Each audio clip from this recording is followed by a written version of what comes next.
a good picture. Today we're going to talk about this auto warm buyer, and there's a picture of him. He was a student from in the United States at the University of Virginia, and he went over to North Korea on some kind of little trip for about 5 days, and his parents are Fred and Cindy Warmbar, that live in the United States, and that's a picture of the parents. Now what happened, you probably have heard about some of it, but he was in prison. They put him in prison in North Korea because of some minor incidents, which we think are minor, and he stayed there for a long time, and they gave him, I think, 15 months for what he did, which was sort of ridiculous. And he stayed there for a while, and finally the North Korean government let him go home on a plane.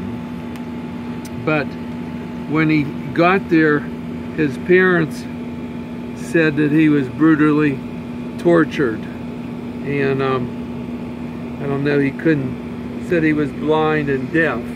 God. And he had a shaved head, a feeding tube coming out of his nose, and he was completely unresponsive to any efforts to comfort him.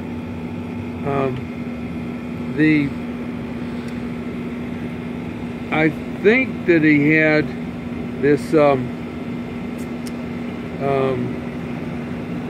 concussion. Well, it looked like concussion, but he had some brain damage.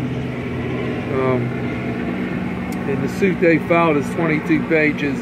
I think it was filed in the last couple of days, and it goes through a lot of his injuries, and it says they brutally tortured and murdered him. They're saying he murdered him, because when they sent him home on the plane, he was about dead.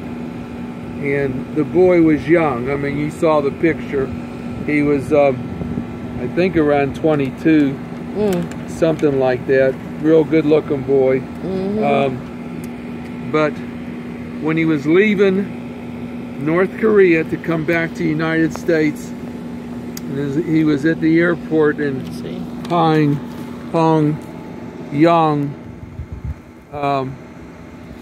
They wouldn't let him get on the plane, and he had been in custody for 17 months, and the parents and it's saying that he had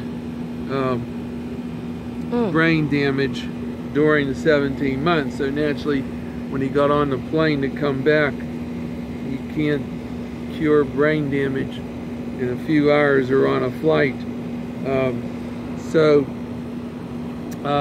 After he got back, immediately after he got back, he died from the brain damage that he got while he was in the North Korea prison for 17 months. And the question is, why was he put in jail to start with? And it's a simple matter, but what he did, and this we didn't find out until recently on a televised conference. He took down a poster. Oh my God. He took down a poster that I think was over at the airport, and the poster was supposedly making fun of something, and he did that at the request of the Friendship United Methodist Church near Cincinnati, which promised him a used car if he took down this poster. And he also said he'd been encouraged to do so by Z. Z is a secret society at the University of Virginia that has ties to the CIA. These things just come out lately. Why exactly he was arrested and put in jail, and he stayed there for the 17 months.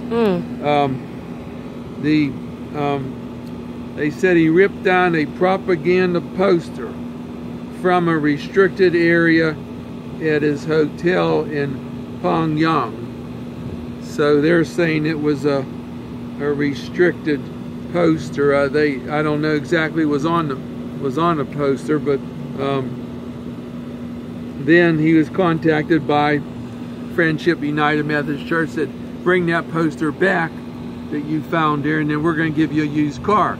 And then this other group, Z, the Secret Society, University of Virginia, they were encouraging him to bring the poster back. That's how it all started, supposedly. And then he said he was coerced in his confession. He made a confession in court and said, then he said he had no ties to the church or the secret society. The suit, that's what the complaint's saying, that he had no ties, and they don't mention nothing about the used car that he was getting as a gift.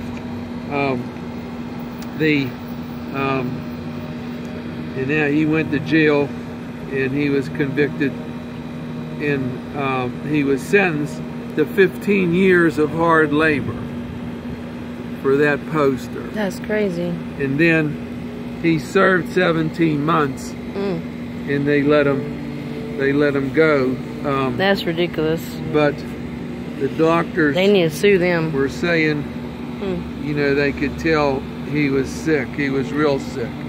Now, what the parents did, which I know a lot of you don't know, and I didn't know, there's a fund set up, a fund in the United States, and they filed suit, and they notified this fund, and with the fund you can get 20 million for one person, 35 million for a group. And they had what was he doing in Korea? Why was he even there? He was just over there visiting, you know, like anybody's allowed to go over and visit places. You know, he didn't maybe he was going to college there or something. No, he didn't have no record or anything like that. I guess it was like a little vacation. But anyway, this fund was set up, and North Korea's in it now.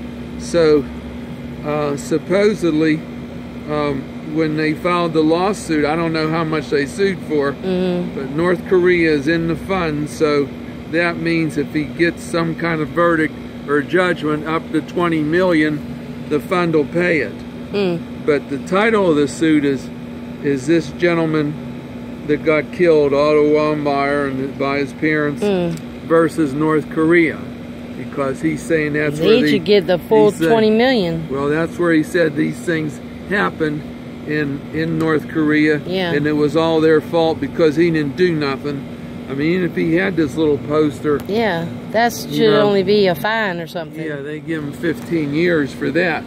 But this is one of the first cases that I've seen under this state-sponsored terrorism fund, it's called. It's established by Congress, and the money's sitting there to pay off people that are injured in these different countries, and I assume it wasn't their fault.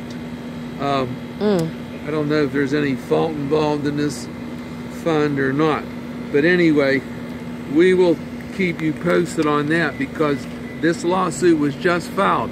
But it's funny that, or it's amazing that North Korea was just pushed over into the fund, so now this money is collectible per person up to 20 million by the parents, because North Korea is in that fund.